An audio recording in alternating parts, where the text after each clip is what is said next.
Rain fell over Atlanta, like the sky had decided to wash away its own mistakes. Neon lights bled across puddles, reflecting the hum of air cars gliding between glass towers. Down below, beneath a cracked overpass humming with forgotten electricity, Malik Johnson stirred from a restless sleep. The city had moved on from people like him. Machines served food, drones cleaned streets, and humans without homes became invisible. Malik had once been an engineer. His name had been printed on patents and digital contracts, proof that he'd built something that mattered. But when his company adopted AI design cores, his skills became redundant. His badge stopped working, his apartment access code expired, and he fell into the slow gravity of loss. Now, he survived on instinct, wit, and an old belief that kindness still meant something. That night, Malik crouched near a flickering heater, warming his hands and humming an old Curtis Mayfield tune. The rhythm soothed him more than the heat ever could. A pair of kids from the shelter nearby passed, offering him a packet of coffee. "Stay warm, Mr. Malik," one said. He smiled, teeth gleaming faintly in the glow of rain light. "Appreciate it, baby girl. Y'all stay out that cold wind."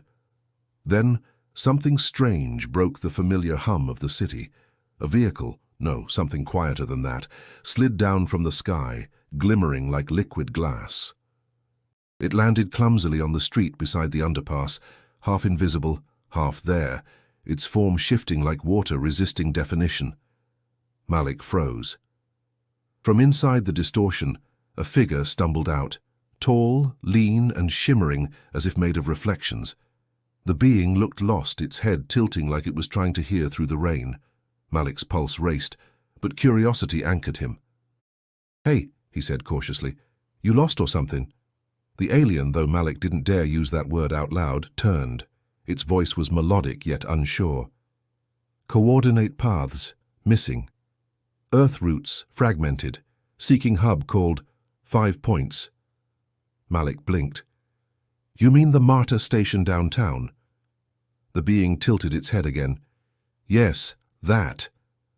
Malik let out a shaky laugh. "You landed 20 miles out, my friend.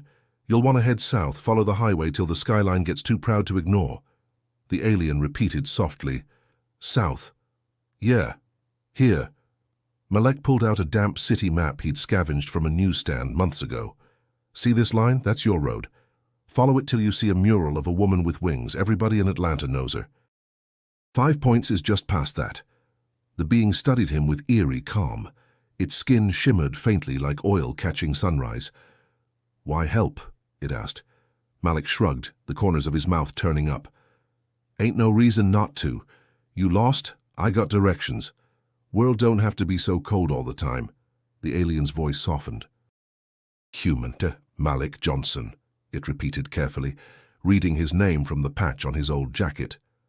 "Your kindness will be remembered."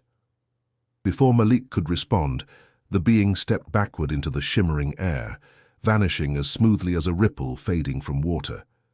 The street went quiet again, leaving Malik alone with the echo of something impossible. He laughed once, shaking his head. "Man, I need more sleep." The heater flickered out. The rain thickened and traffic hissed overhead like restless ghosts. Malik tucked the damp map back into his pocket and leaned against the wall, unsure whether he'd just helped a lost traveler or hallucinated from hunger. Either way, the night felt heavier, charged with meaning. Above him, the towers of Atlanta glowed against the storm. Progress reaching for the heavens while the forgotten clung to its shadows. Malik watched the skyline and whispered, "One day, they'll remember the folks down here too." If you believe in stories where the underestimated rise beyond the stars, where kindness can change more than destiny itself, hit subscribe and walk this road with us. Malik closed his eyes, the sound of rain blending with the hum of faraway engines. Somewhere above, something unseen moved through the clouds, tracing the memory of a name that would soon shake the entire world.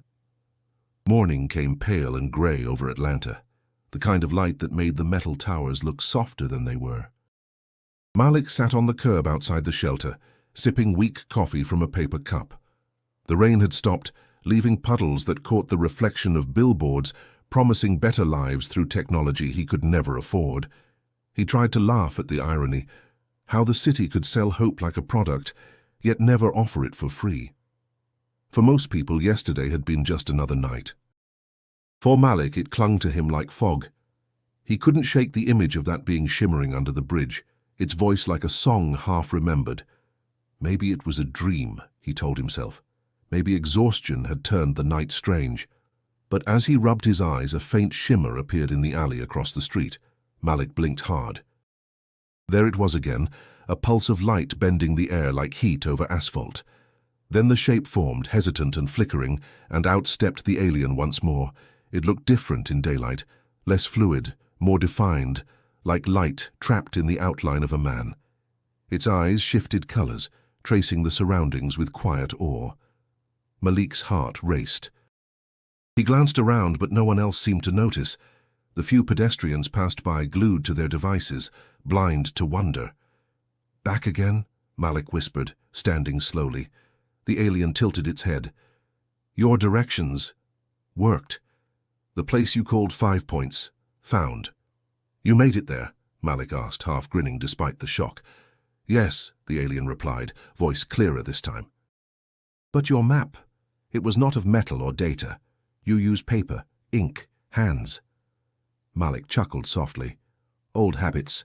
Not everything's digital down here." The being's gaze lingered on him, unblinking. "Humans navigate through memory, through trust." "Yeah," Malik said, tucking his hands into his coat. "We don't always need a machine to tell us where we are." The alien seemed to absorb the thought. "We were not taught this. We trust calculation. You trust feeling." Malik shrugged. "Guess that's what makes us human." For a moment, they stood in silence, the hum of distant traffic filling the air. Malik could feel the alien's curiosity pressing like static. He realized this being wasn't just lost in location, it was lost in understanding. "What do you call yourself?" Malik asked finally. "Erai," it answered. "Designation of Exploration Unit 7 of the Siren Collective." Malik raised an eyebrow. "Siren, huh? You're a long way from home." "Distance does not trouble us," Erai replied. "Misunderstanding does." Malik smiled faintly. "Well, welcome to Atlanta, Erai, city where the roads change names and the people still find their way." The alien looked puzzled. "Roads change. Names?" "Yeah," Malik laughed. "Depends on who you ask. History got layers here. You can walk 3 blocks and find 4 different truths." Erai tilted its head, studying him. "You speak in riddles, yet your words contain warmth." "That's just the southern way," Malik said, his grin softening. "We wrap the truth in honey so it goes down easier." The alien paused, shimmering faintly. "Your kindness—" "Why?" Malik took a long breath. "'Cause the world forgot how to slow down. Folks out here, we still remember. You looked lost. That was enough." Erai stared at him as if trying to decode something far greater than the words themselves. "You act without expectation. This defies logic." "That's kind of the point," Malik replied. For the first time, Erai's voice wavered with something close to emotion.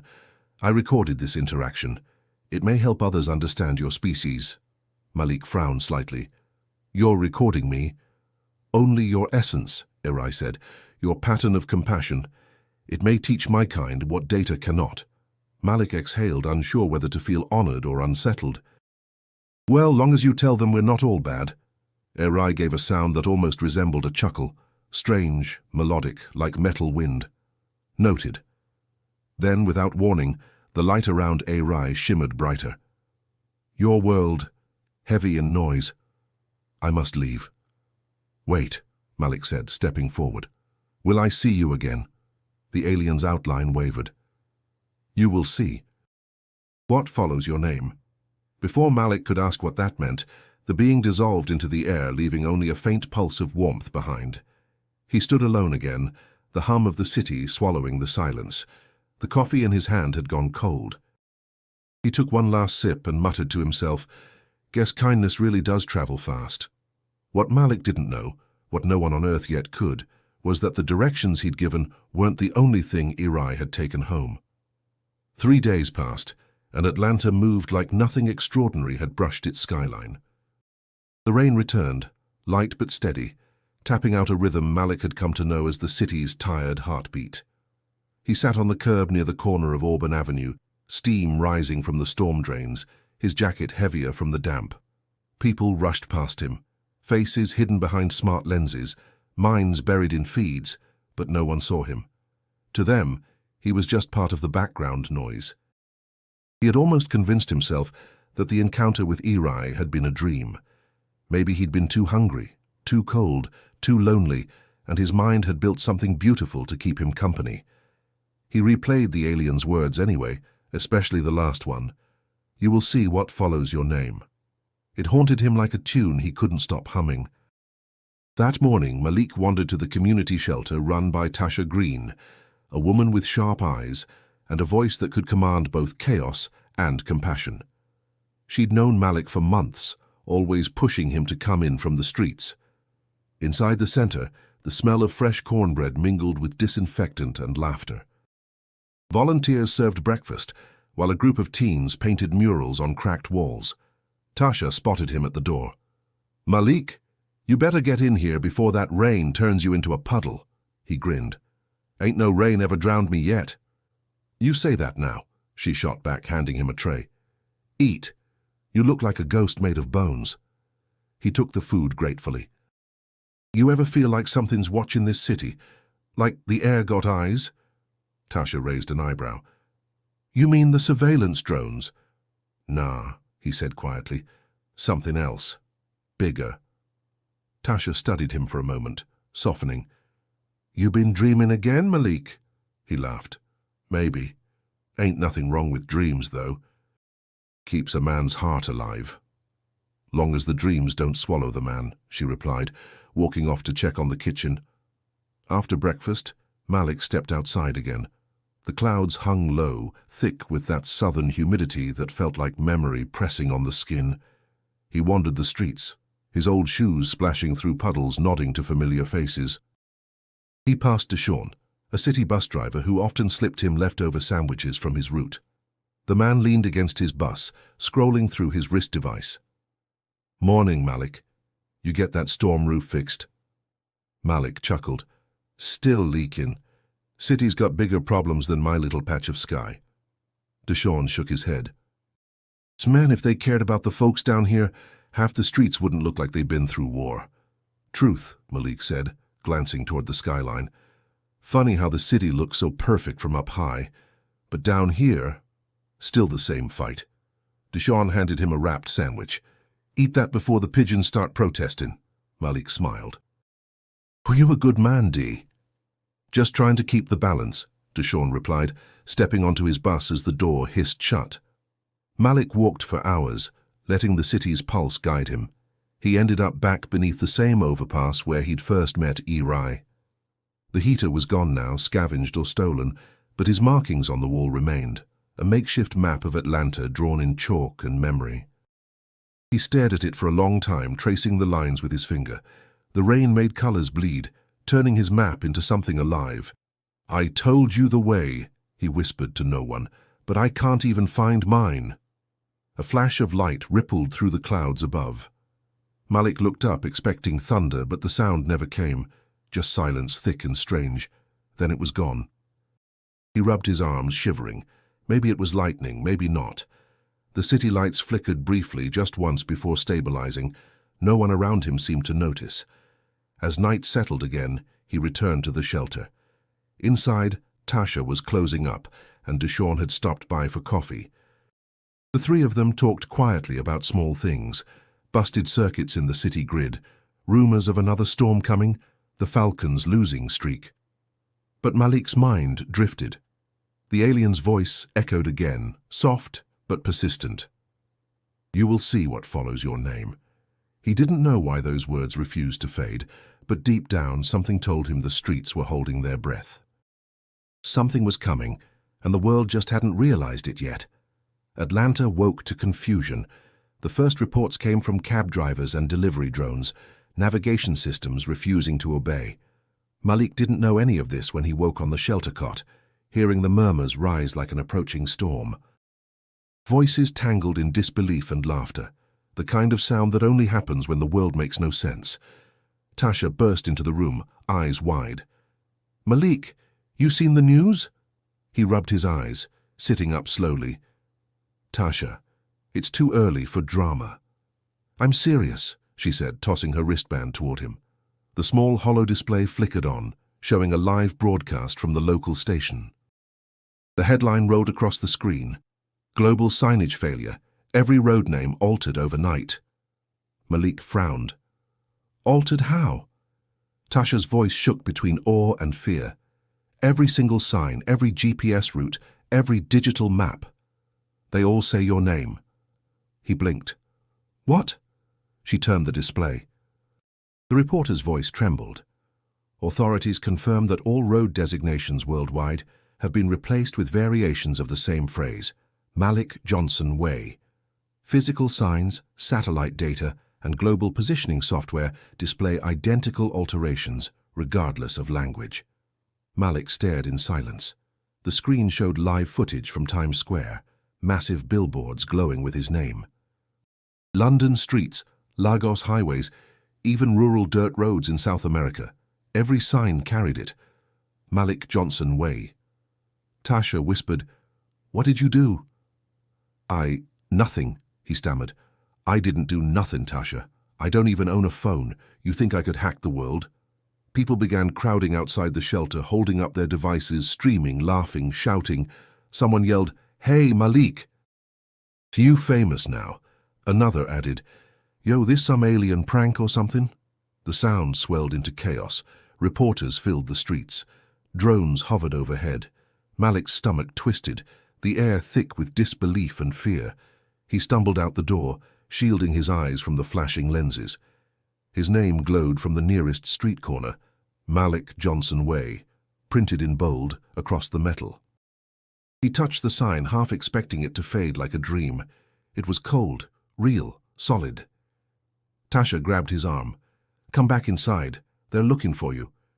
"Who's they?" "Everybody." She pulled him into the shelter. Inside, Deshawn sat by the radio, his face pale beneath his dark skin. "It ain't just Atlanta, man," he said quietly. "Whole world's got your name now. Every map app, every sign, even satellites up there, they all changed." Malik dropped into a chair, breath short. "Why me?" Tasha paced. "You tell us. You been acting strange all week, talking about voices and light. You sure you didn't mess with something out there?" He shook his head. "No, I—" Then he stopped, remembering Eri. The shimmer, the voice, the promise. "You will see what follows your name." His pulse spiked. "Tasha," he whispered, "what if this ain't human?" She frowned. "You mean aliens?" "Malik, come on." He met her eyes. "I saw one. 3 nights ago. Lost. Scared. I helped him find his way." Tasha stared, caught between disbelief and fear. "And now your name's on every road on Earth?"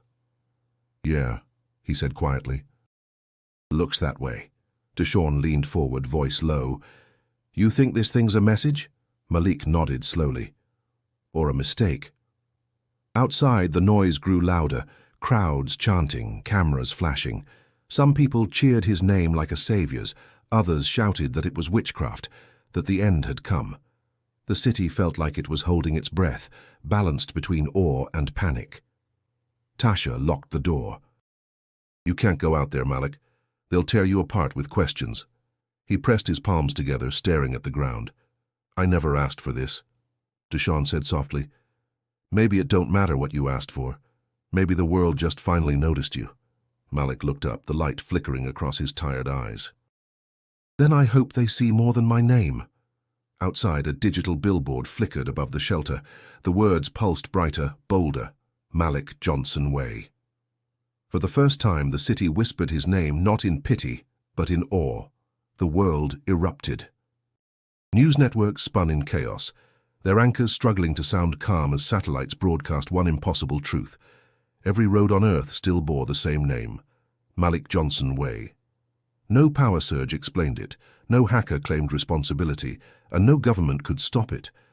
The name had rewritten every system, from old street signs to orbital navigation data. Humanity was trying to understand how the identity of a homeless man from Atlanta had become the planet's new compass. Inside the shelter, Malik sat frozen before the television. His name scrolled endlessly across the ticker at the bottom of the screen, repeated in languages he couldn't read. "Man, this ain't real," he whispered. "This can't be real." Tasha stood beside him, her arms crossed, tension flickering behind her eyes. "They talking about you on every channel, Malik. People praying, marching, even fighting over what it means." Deshawn's voice came from the doorway. "They got folks downtown painting murals of your face already. Some say you a sign from God. Others say you a hoax." Malik turned off the screen, shaking his head. "I ain't nobody's prophet." But outside, Atlanta disagreed. Crowds packed the streets, chanting his name, waving handmade signs. The air trembled with sound, music, arguments, laughter, and fear blending into something wild. Drone cameras hovered like insects, capturing every moment. Tasha tried to block the shelter's windows. "They gon' tear this place apart if they find you in here." Deshawn frowned. "He can't hide forever, Tasha. Folks already looking. They think he holding answers." "I don't got no answers," Malik said softly. "Just questions like everybody else." The door rattled. Someone outside shouted, "We know he's in there." "Let him speak," another voice answered. "He don't owe y'all nothing." The crowd argued until the sound became a roar. Tasha took Malik's hand. "Listen to me, baby. You did something right that night, whatever it was. Maybe the world just trying to catch up." He looked at her, eyes heavy with disbelief. "How can the world even know my name?" She sighed. Sometimes grace don't ask permission. By afternoon, the chaos had spread far beyond Atlanta. In Lagos, crowds danced in the streets under banners of Malik Johnson Way. In Tokyo, news drones streamed endless interviews with philosophers debating the miracle of identity. In Rio, children chanted his name from rooftops. And in Washington, D.C., analysts panicked as the White House confirmed that every attempt to restore digital systems failed. Back in the shelter, Malik paced like a man trapped inside his own echo. "They acting like I did something worth remembering. All I did was help someone find their way." Deshawn leaned against the wall. "Maybe that's the point, man. Maybe that's exactly what the world needed.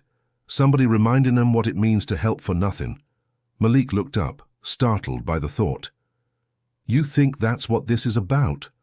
Tasha nodded. "It don't matter what started it, Malik.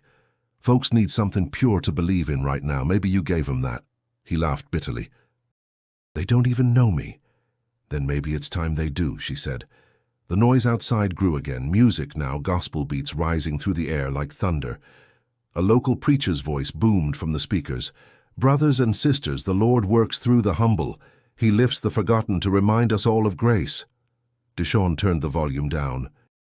"They done turned you into a sermon, bro." Malik rubbed his forehead. "I ain't no sermon, I'm just tired." Tasha placed a hand on his shoulder.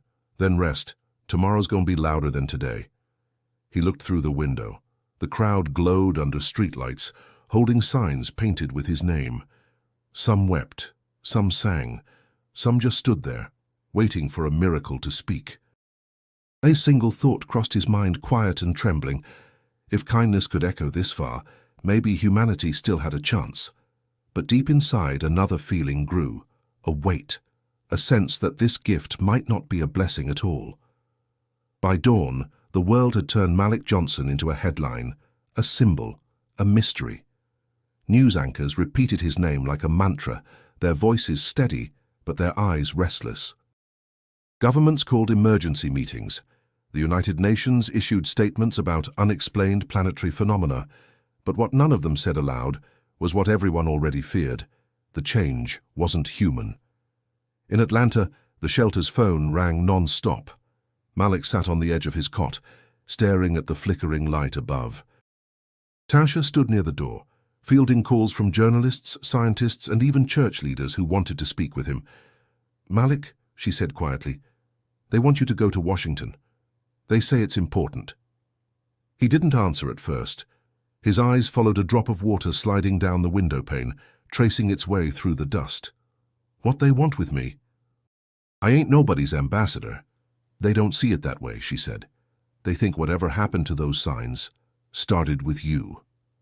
Deshawn walked in, holding a printed article. It's everywhere, man. Look at this. Scientists say the signals affecting the satellites ain't in any known frequency. They callin' it intelligent interference. That sound like your alien friend? Malik tensed. Don't start. I'm just saying, you the only one talking about lights and visitors last week. Tasha gave Deshawn a sharp look. That don't make him responsible. Malik rubbed his temples. Even if it's them, what can I do about it? I ain't got no power, no answers. Tasha sat beside him. Maybe they ain't looking for answers. Maybe they just need to see you, hear you talk. Remind the world this ain't something to be afraid of. He laughed softly. Afraid? They already afraid. They just hiding it behind news conferences. Outside, crowds still filled the streets. Reporters camped near the shelter, their drones buzzing overhead like mechanical insects. Malik could hear snippets of interviews floating in from open windows, professors debating alien ethics, spiritual leaders claiming prophecy, politicians promising to restore control. Later that afternoon, a sleek black transport arrived. 2 agents stepped out wearing discreet government insignias. Their expressions were careful, rehearsed. Mr. Johnson, the taller one said, the President has requested your presence in Washington. You'll be safe. We have a secure facility ready. Malik studied them. Safe from what? My own name? The agent didn't smile. Safe from the world's reaction to it. He exchanged a glance with Tasha, who crossed her arms. He ain't going nowhere till you tell us exactly what you plan to do with him. We just want to understand the phenomenon, the agent said smoothly. We believe Mr. Johnson may be central to communication. Communication with who? Tasha asked. The agent hesitated, then said, with whoever or whatever. Altered the planet's infrastructure. Malik's stomach tightened. Do you think they'll talk to me? They might already be, the agent replied. The words lingered heavy in the room. That night, Malik sat alone, staring at the glow of his name on every digital screen. It didn't feel like pride or glory. It felt like a weight pressing down on him. He remembered Erai's voice, the calm curiosity in it. You act without expectation. This defies logic. Maybe this was their way of thanking him, or testing him. When Tasha came back in, he was still awake. You think I should go? He asked. She sighed. If you don't, they'll just keep building stories around you. Go. Speak your truth before someone else writes it for you. He nodded slowly. Then I guess it's time to leave the block. As the car pulled away hours later, Malik looked out the window. The city lights shimmered, and every street sign that passed reflected his name back at him. Malik Johnson Way. Each one felt less like honor and more like a question. Behind him, Tasha watched from the shelter doorway, arms folded tight. Be careful, she whispered to the wind. The world don't know what kind of man it just crowned. Washington felt colder than Malik expected, not just in weather but in spirit. The city glimmered with polished order, but beneath the surface he could sense the unease. Soldiers guarded intersections, drones circled the skies, and digital billboards flashed reassuring slogans about unity under understanding. Every street sign still bore his name. Even the route to the capital read Malik Johnson Way. He sat inside a sterile conference room, surrounded by officials who spoke in measured tones. Screens flickered with data he couldn't read, maps, energy patterns, strange waves pulsing from orbit. They called it the Johnson phenomenon, as if it were a hurricane, not a man. A woman in a grey suit adjusted her glasses. Mr. Johnson, we're coordinating global response measures. Your name now exists within every transportation database on Earth. We need to understand the source. Malik leaned forward. You think I did this on purpose? I barely got a working wristband. She didn't smile. Intent isn't the question. Influence is. A younger aide chimed in, voice tight. Our scans show the signal that rewrote the infrastructure has an emotional resonance. That shouldn't be possible. It reacts to human thought, especially yours. Malik's heart thudded. What you mean reacts? When you speak, the aide said, minor fluctuations ripple through the system. It's as if the planet is listening. He sat back slowly, the weight of it pressing deep. So now Earth itself got ears? No one laughed. After hours of questions and silence, they released him to a private residence under surveillance, a small, pristine apartment overlooking the Potomac River, beautiful and suffocating. Every wall had hidden microphones. Every meal arrived through a sanitized hatch. Freedom had never felt so far away. At night, Malik turned off the lights and whispered to the dark, "Erai, if you out there, come get me out this mess." The wind offered no reply. Days blurred. He became a symbol the government wanted to shape. Polished speeches, public statements, interviews with approved journalists. They gave him a suit and told him to smile when cameras rolled. But Malik's smile never reached his eyes. When he refused one appearance, a handler reminded him gently, "Mr. Johnson, the world needs stability. You're part of that now," he answered. "Now what you mean is you want control. You're scared of what people feel when they see hope come from the wrong side of town." The handler said nothing, but Malik saw the truth reflected in his eyes. Meanwhile, across the country, culture moved faster than politics could contain. Atlanta turned into a living mural, artists painting his likeness alongside jazz legends and civil rights heroes. Musicians sampled his name in songs, blending gospel with digital beats. Street poets called him the compass of compassion. The black community, especially in the South, claimed him as one of their own, a man who proved that worth didn't come from wealth or titles. Tasha organized marches and fundraisers, demanding better housing, food programs, and access for the forgotten. "If his name's on every street," she told reporters, "then let's make those streets mean something." Watching from afar, Malik felt pride mix with sorrow. The message had grown bigger than him, but so had the fear surrounding it. He read the headlines. Governments seek to reclaim digital sovereignty. Faith movements split over Johnson event. Humanity debates meaning of one man's name. At night, Malik sat by the window, staring at the glowing signs outside. He thought of the streets he'd slept on, the kindness that had gone unnoticed. "All this noise," he murmured, "just 'cause I showed someone the way." He wondered if Erai could see what Earth had done with that simple act. He wondered if the aliens watching understood that humanity wasn't just logic and order. It was rhythm, spirit, contradiction. It was a song that refused to end. As dawn crept through the glass, Malik whispered, "If they want to make me a symbol, fine. But I'm going to decide what it stands for." The next morning, he called Tasha. "Get the people ready," he said. "We're about to remind this world who we are." The night sky over Atlanta shimmered with unfamiliar colors. Reports of strange lights filled the news feeds again, though officials downplayed them as atmospheric anomalies. Malik knew better. The moment he saw the pattern, soft pulses of silver and violet weaving through the clouds, his chest tightened with recognition, the same hue, the same rhythm. Erai was back. He had been released from government custody days earlier after public outcry forced transparency. Tasha had arranged his quiet return home, insisting he stay under the radar. "I've been turned into everybody's story, Malik," she told him. "Now you need to write your own." But tonight that promise hung in the air like electricity. The lights gathered above the skyline, swirling into a slow spiral over Centennial Park. The streets below buzzed with thousands of people pointing to the sky, phones raised, hearts racing. Malik stepped out from Tasha's community center, breath shallow, eyes wide. "Don't tell me you going out there," Tasha warned. "I have to," he said. "He came back for a reason." Or they came to finish what they started. Malik met her gaze. "Either way, we gotta find out." He walked through the streets, the sound of chanting and wonder surrounding him. His name glowed on every sign and screen, but tonight it felt smaller compared to what waited above. The air rippled. A low hum rolled through the city, deep, resonant, almost musical. Then, without warning, the sky split open in light. A shape descended slowly, fluid and radiant, folding reality around it. The crowd gasped.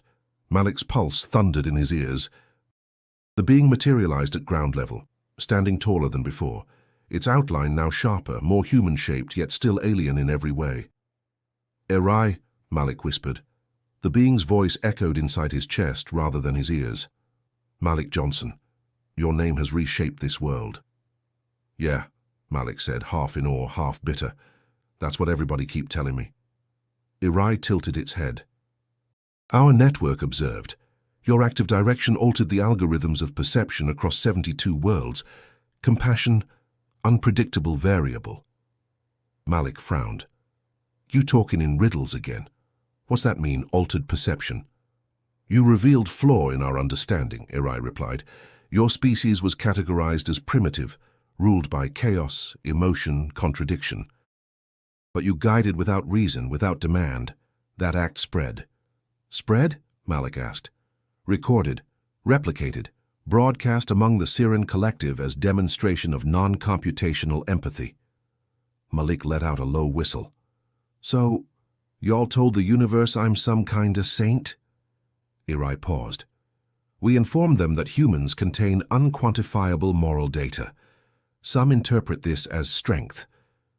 Others, as danger." Malik folded his arms. "Let me guess. Not everybody liked the message." "Correct," Erai said. "The Council debates now. Many believe humanity's emotional volatility must remain isolated. They intend to reverse the transformation and erase your name from planetary systems." Malik's jaw clenched. "Erase? You mean wipe away everything?" "Yes. The signs, the recognition, the record of compassion."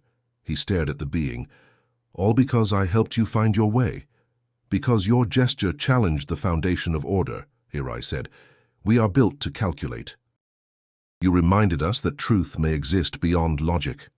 Malik looked around at the people watching in stunned silence. Strangers, friends, children with glowing screens reflecting wonder in their eyes. "You can't just take that away. Folks finally feel seen." Erai stepped closer. "Human identity cannot depend on symbols." "And maybe yours can't depend on control," Malik shot back. The alien's light dimmed, as if in thought. "The Council will act within your cycle of 3 days. I came to warn you." "Warn me?" Malik asked. "What can I do against a whole universe of logic?" Erai's form flickered. "Perhaps nothing. Perhaps everything." Malik exhaled, heart pounding. "Then I'm not going down quiet." Erai's gaze softened. "That is why we remember you." A hush fell over the city. Above them, the lights began to scatter like seeds across the stars, fading one by one. The crowd stood frozen, unsure whether they'd witnessed salvation or farewell. Malik stared upward, the weight of choice pressing harder than ever. The alien had returned, but this time it wasn't lost. Now it was Malik's turn to find the way. The morning after Erai's return, Malik sat alone at the edge of the park, the sun barely breaking through the haze that hung over Atlanta. The world was still humming from the night before, feeds flooded with footage of light in the sky, theories multiplying like wildfire. Some said it was divine intervention, others whispered of alien invasion. Malik didn't care what they called it. All he felt was the quiet weight of uncertainty pressing against his chest. He hadn't slept. Every word Erai spoke replayed in his mind. Erase the transformation. Erase your name. It wasn't about fame. It was about meaning. For once the world had seen kindness without agenda. Could he let them take that away? Tasha found him sitting on the steps, hood pulled low. "You been out here all night?" "Couldn't stay still," he murmured. She sat beside him. "You look like a man carrying a whole planet on his back." "Maybe I am." She chuckled softly. "Boy, you barely carry yourself some days." Malik smiled faintly. "Erai said they're going to wipe it all. The signs, the memory, everything." "Like none of this ever happened." Tasha's eyes narrowed. "They can't just take history away." "They can if they built the system that runs it," Malik said. "And I guess they think erasing one man's name means erasing the problem." She leaned forward, voice low. "Then you can't let 'em. You've been given a voice, Malik. Use it." He shook his head. "Voice don't mean much when nobody listens." Tasha looked at him sharply. You think nobody listens? Look around, baby. Whole world done stopped to hear your name, but now it's on you to tell 'em what it stands for. Malik stared at the cracked pavement, silent for a long moment. The wind carried the sound of a nearby street musician, soft notes of a saxophone drifting through the morning air, soulful and steady. It reminded him of the block parties that once filled the old neighborhoods, before tech swallowed the soul of the city. He whispered, "I ain't no hero, Tasha. I was just trying to help somebody find their way." "That's what makes you one," she said gently. Malik met her eyes. "You ever think maybe this whole thing ain't about me? Maybe it's about what we lost, humanity forgetting how to care unless it's recorded or sold?" Tasha nodded. "Then remind 'em. You got the world's attention. Don't waste it." Later that day, Deshawn found Malik at the community center typing on an old terminal. "What you doing, man?" "Writing," Malik said without looking up. "Writing what?" "A message. If they taken away my name, I want something left behind that ain't theirs to delete." Deshawn crossed his arms. "You planning to talk to those aliens again?" "I ain't got much choice," Malik replied. "Uri said they watchin', so I'm gonna speak, even if I gotta shout through the stars." Deshawn shook his head, half in disbelief. "Are you sure this ain't gonna make things worse?" Malik looked up, eyes clear for the first time in days. "Maybe, but if doing nothing means letting somebody else decide who we are, I'd rather make noise." That night, he walked to the rooftop of the community center, where the city lights stretched endlessly. The glow of Malik Johnson Way still painted every street, but it felt fragile now, like a memory ready to fade. He spoke softly into the air, unsure if anyone or anything could hear. "You said compassion defies logic," he whispered. "So let me show you what it looks like when the whole world remembers how to feel. Don't erase this. Let it stand as proof that even the smallest person can change something bigger than themselves." The sky remained still, but a faint ripple of light pulsed once, slow, deliberate. Malik closed his eyes. Maybe it was a sign, maybe just hope pretending to answer. Either way, he knew what came next. He turned to the stairwell where Tasha waited. "I'm going to talk to them," he said. "All of them." "The ones in the sky and the ones right here," Tasha smiled. "Then let's make sure the world listens." The night was quiet, but the city of Atlanta felt like it was holding its breath. Malik stood alone on the roof of the community center, the wind tugging at his jacket. The glow of his name still reflected in every street sign and billboard. He had come to this spot many times, but tonight the city felt different.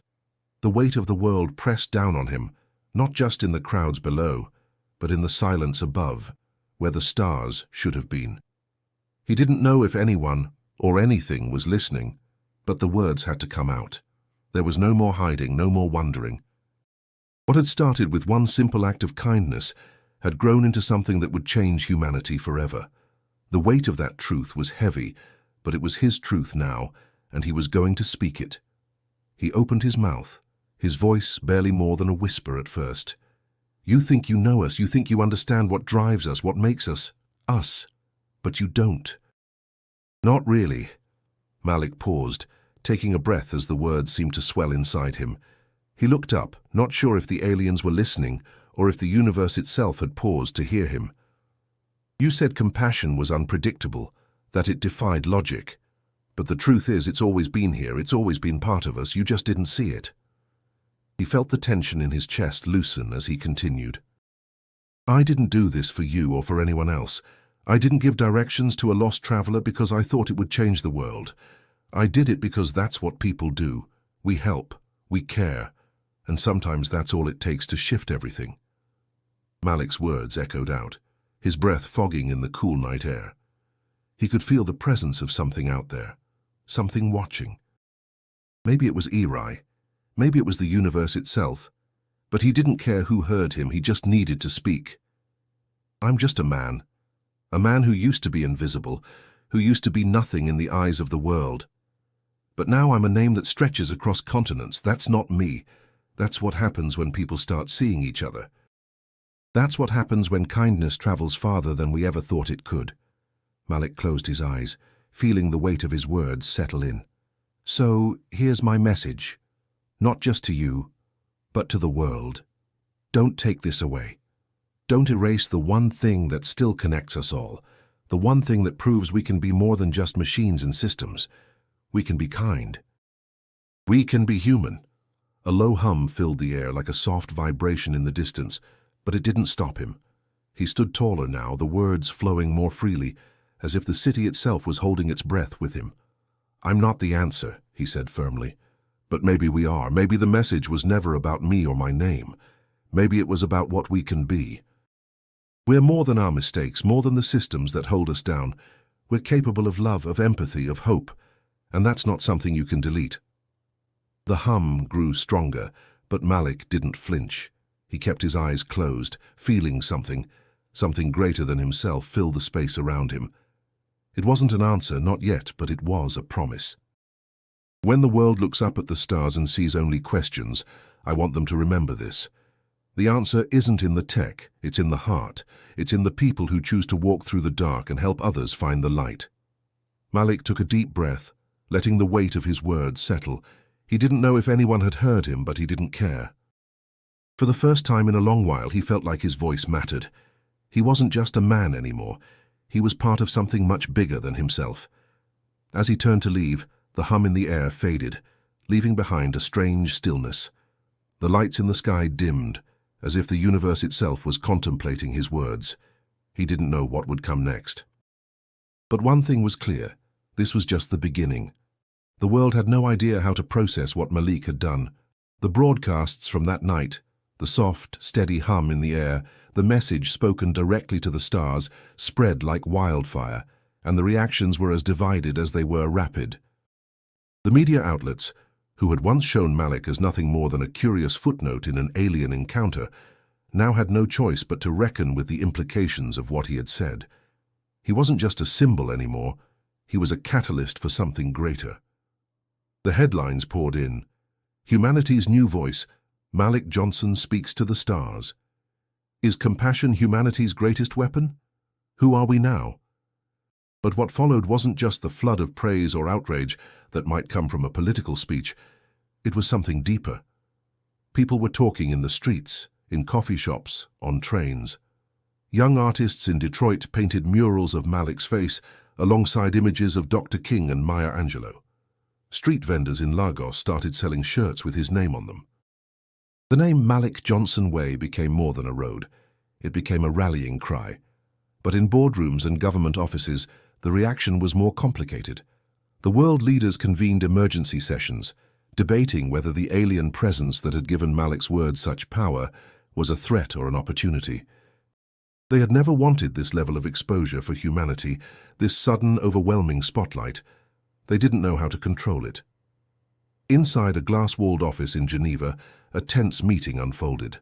A high-ranking official, his expression tight with unease, looked out at the skyline. "Do we let this stand?" he asked, staring at a live feed of Malik's speech. "Do we allow a single act of kindness to rewrite our global systems?" One of the other officials, a woman with short grey hair, sighed. "It's too late to take it back. The signs are already up. People believe in it now. We have to make sure it doesn't spread any further," another man said, his voice cold. "We're losing control of the narrative." The woman shook her head. "If we silence this, we risk even more. People aren't just following Malik's name. They're following a feeling, a belief that humanity can still be something pure, something beyond all this, technology and control." Back in Atlanta, Tasha was on the front lines of that shift. The community center had turned into a base for organizing, marches, fundraisers, volunteer projects. She stood by the window, watching as a crowd gathered outside, their eyes glowing with the same mix of uncertainty and hope.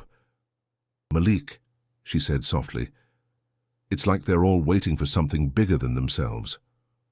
Malik sat in the corner, his fingers tapping against the wood of the table. His face was shadowed, but his eyes were sharp. "They don't get it. I didn't ask for this. I just wanted to make sure that alien found his way." Tasha's voice softened. "It's bigger than that, though. You did more than just help him. You gave the world a chance to remember what we're capable of, real compassion, not the kind that's sold on TV." Outside, the hum of the city felt heavier than before.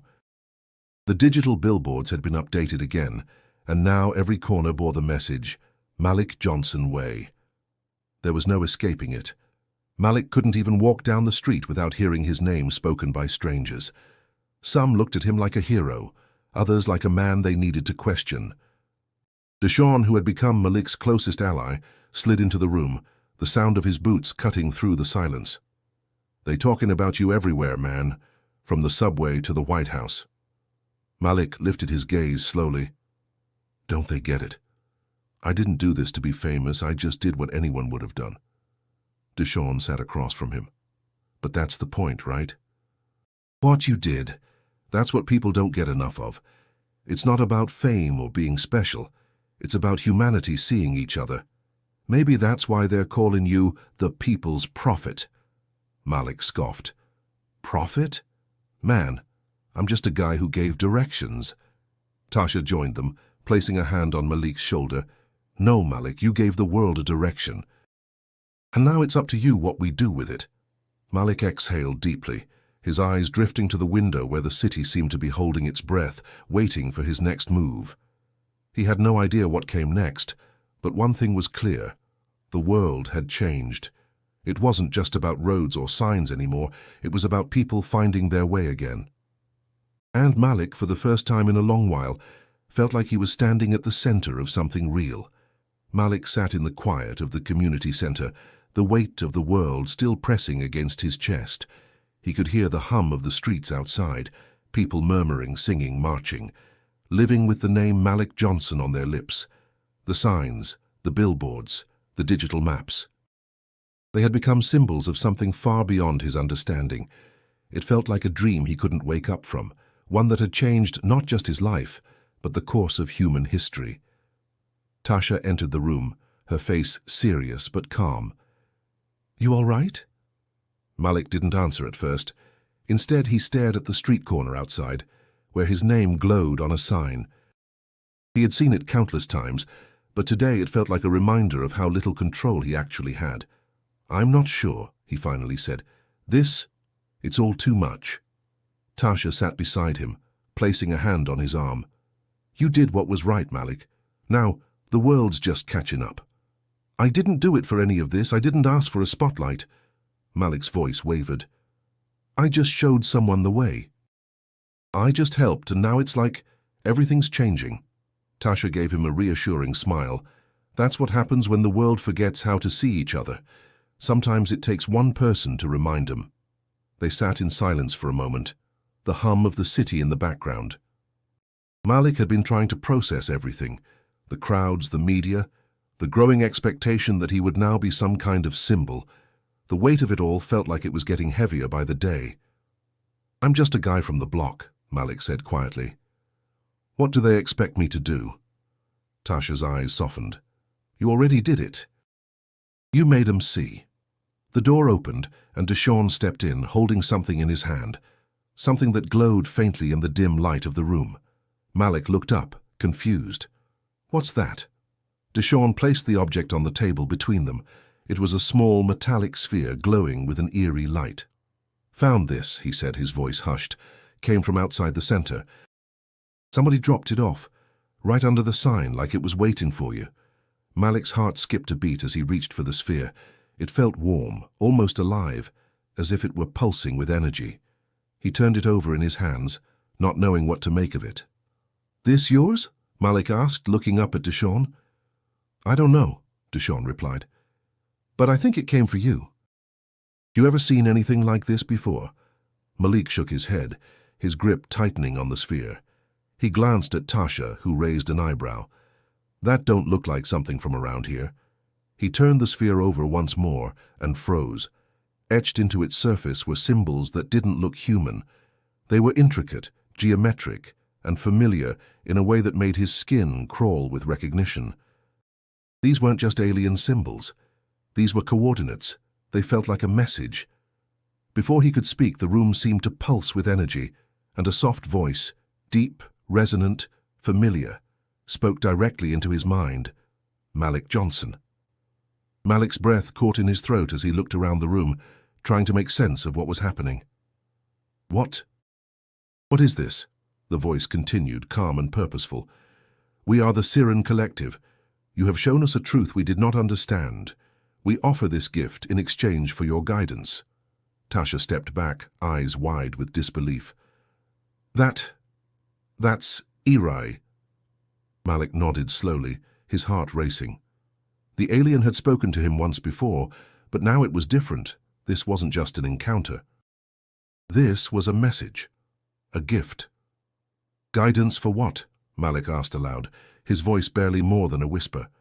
The voice responded, its tone warm yet distant. "You have shown us that humanity is capable of empathy beyond our understanding. You have proven that there is strength in compassion. This gift is a token of our thanks and a promise of future collaboration between your species and ours." Malik felt the weight of the words sink into him. His act had reached across not just Earth, but the stars themselves, and now humanity stood at the threshold of something far greater than he had ever imagined. The sphere pulsed one last time before it settled, its light dimming. It was still warm to the touch, but now it felt different, calmer, as if it had fulfilled its purpose. Malik held it in his hands, unsure of what to do next. Deshawn was the first to speak. "Man, you just got a gift from the stars." Tasha nodded slowly. "The universe is listening, Malik, and you're at the center of it." Malik looked at the sphere, his mind racing with possibilities. He hadn't asked for this, he hadn't asked for any of it. But somehow he had become a bridge between the people of Earth and the vast unknown. A bridge of empathy, of compassion, of humanity. And now the world was waiting to see what he would do with it. The next few days passed in a blur of activity and pressure. The gift from the Siren Collective had stirred the planet in ways Malik couldn't comprehend. People clamored for answers, for explanations, for a roadmap to what came next. Governments debated how to manage the sudden influx of intergalactic attention, while the streets of Atlanta, where it all began, became a global epicenter of hope, confusion, and chaos. Malik could feel the shift in the air, the heaviness of expectation pressing down on his every step. Every time he passed a sign, it screamed his name, Malik Johnson Way. His name was etched into the very fabric of Earth's infrastructure, and as much as it felt like an honor, it also felt like a trap, a way to control a narrative he hadn't asked for, a story he wasn't sure he could tell.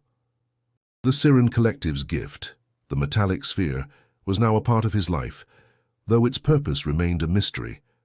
It wasn't just a token of thanks, it was a symbol of what was at stake. Humanity was now at a crossroads, and Malik had become a reluctant guide. He sat in the back of a small community hall, a quiet space away from the media frenzy, but the weight of his name still lingered. Tasha sat beside him, watching as people came and went, discussing plans, seeking answers, asking for direction. The world had changed, and Malik was stuck in the middle, unsure of where he fit into all of it. "Malik," Tasha said, her voice low but firm, "you can't keep hiding forever.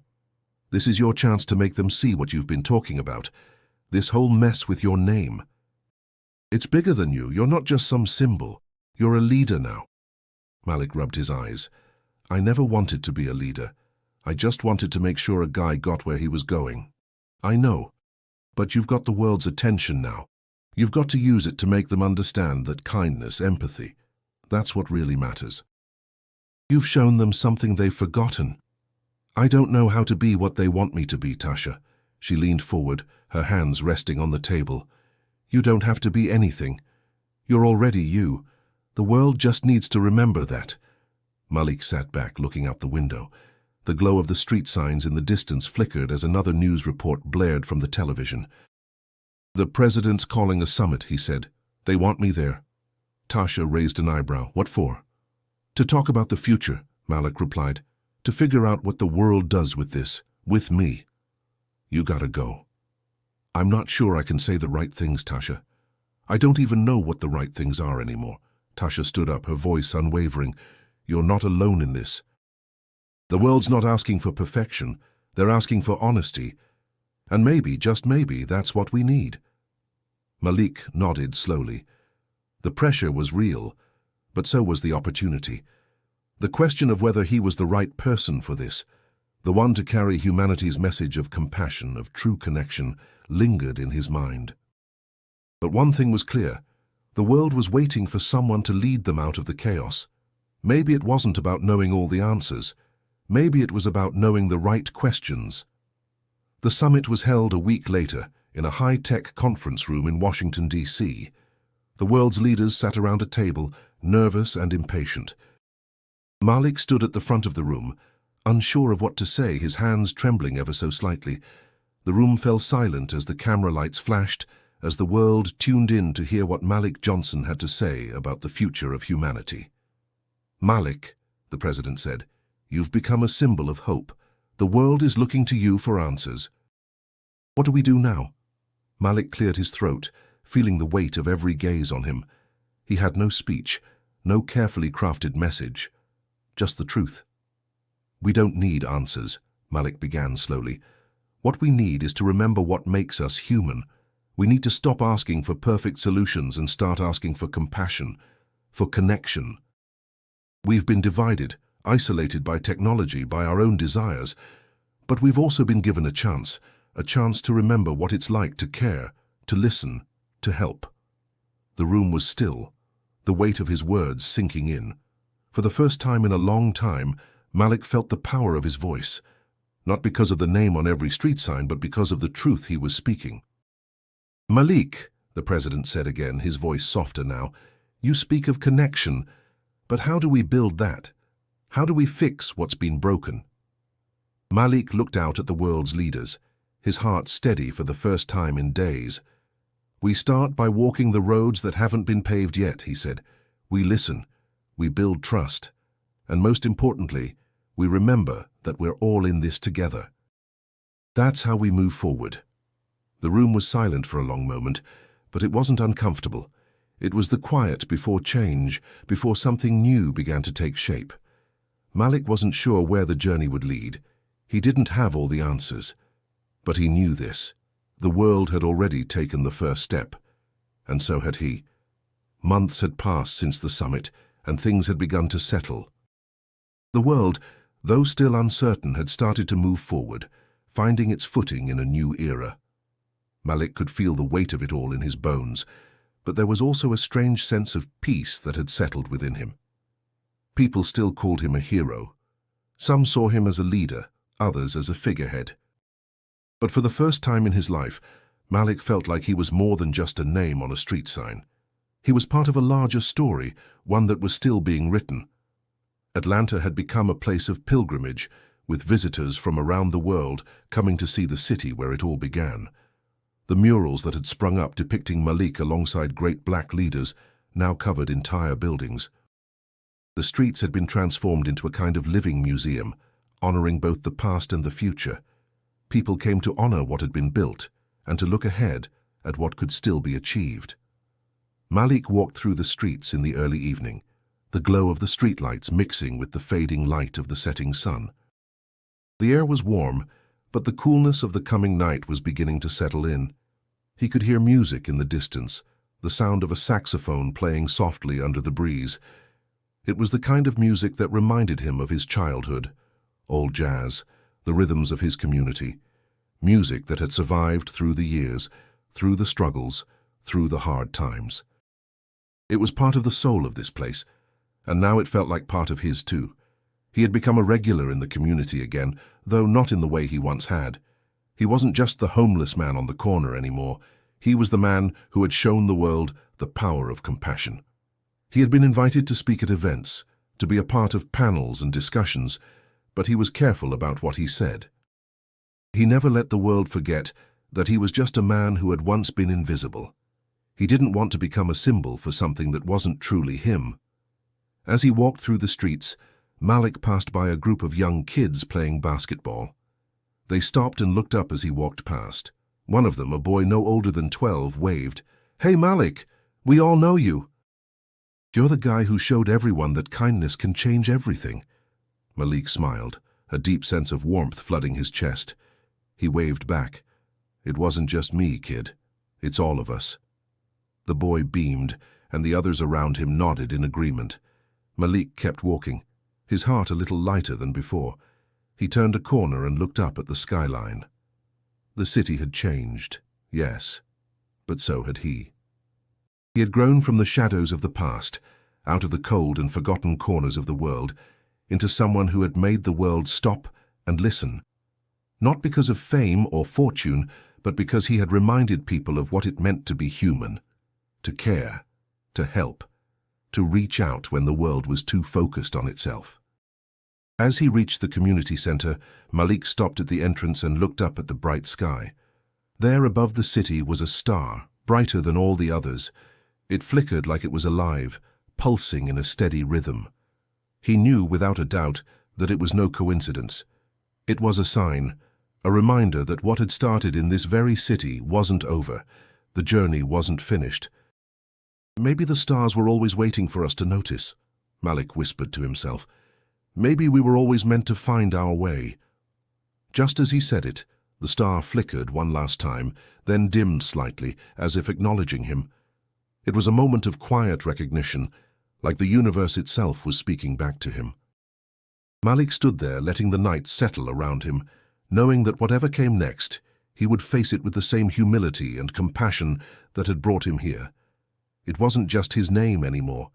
It was the name of a world that had remembered its heart. And as long as the stars still shone above, Malik knew that he and the people who had stood with him had a purpose far greater than any sign could hold. Malik stood quietly in the same place where it had all begun. The streets of Atlanta, under the low hum of the night and the flickering glow of streetlights. His name still shone on every sign, still carved into every digital map, still painted across murals on buildings that reached high into the sky. But none of it felt as heavy anymore. It had become part of the city's pulse, part of the rhythm that had always been here, even before it was named. The world had come and gone, seen and forgotten, but the streets, the people, those who remembered what truly mattered, stayed. He could hear the music again, the sound of a saxophone cutting through the noise of the traffic. He turned down the street, following the melody that seemed to call him back to something familiar, something grounding. The same kind of music that had always filled the air of his neighborhood, sweet and soulful, a rhythm born from struggle and triumph. It was that music that had made the city alive in his heart, even when he had been just another face in the crowd. As he walked, he noticed the young faces around him, new generations, some inspired by his story, others simply curious about the street signs, the symbols of a time long ago. The conversations they had were quieter now, more grounded in the everyday. They weren't obsessed with his name anymore, not in the way they had been in the beginning. Instead, the focus had shifted, back to what he had always known, what had always mattered: community, connection, and shared humanity. He came across the community center, where Tasha was organizing volunteers to clean up after the latest round of street art. Some of the younger kids had spray-painted the side of the building with a mural of Malik, a giant image of him standing tall, his hand outstretched toward the heavens. But it wasn't just Malik's face. There were other faces beside him, neighbors, friends, strangers who had helped along the way. They were all there, part of the story, part of the change. Tasha caught sight of him as he approached, and her face softened with a knowing smile. "You still walking around with that same look on your face, huh?" Malik grinned and shrugged. "Guess it's just the way I am. But it's different now, Tasha. I don't think I'll ever get used to the weight of it all. But I think I'm ready to carry it." She nodded. "A lot of people walking with you now. You ain't alone in it anymore." He looked out at the mural, his heart swelling with pride but also with humility. The faces in the mural weren't just his. They were the faces of everyone who had ever shared their kindness, their struggles, their love. This was a story that didn't belong to him alone. It belonged to everyone who had ever walked these streets, to those who had found their own way. A voice called out from across the street, and Malik turned to see a group of young people waving him over. "Hey, Malik," one of them shouted. "You gonna talk to us today? Tell us what's next." Malik walked over to the group, his hands in his pockets. "What's next?" he repeated, a small laugh escaping him. "The next part of this story is yours to tell. I did what I could, but you're the ones who gotta keep going." They looked at him, eyes wide with both reverence and excitement. "What do we do? How do we make it last?" He smiled, a full, real smile that felt light despite the heavy history. You do it by staying true to yourself. Keep helping each other. Keep seeing the world the way it should be, not just the way it is. You gotta live the change every day. That's how it lasts. They nodded, their faces lighting up with the understanding that had been missing for so long. It wasn't about the signs. It wasn't about his name. It was about the action, the choices they would make moving forward. Malik looked up at the sky, at the stars that were now brighter than ever, like the universe itself was watching. He felt a sense of peace, the kind of peace that comes when you know you've done your part, when you've shown people the way, not just with words, but with the simple act of living as you believe. As he stood there, the quiet of the streets wrapped around him, and for the first time in a long time Malik felt like he had finally found his place, not in the glow of the signs or in the eyes of the world, but in the community, in the hearts of those who had always seen him. And as the night settled over Atlanta, he knew one thing for sure: the streets would remember. Not just his name, but the heart behind it. The heart that had always been here, waiting to be noticed.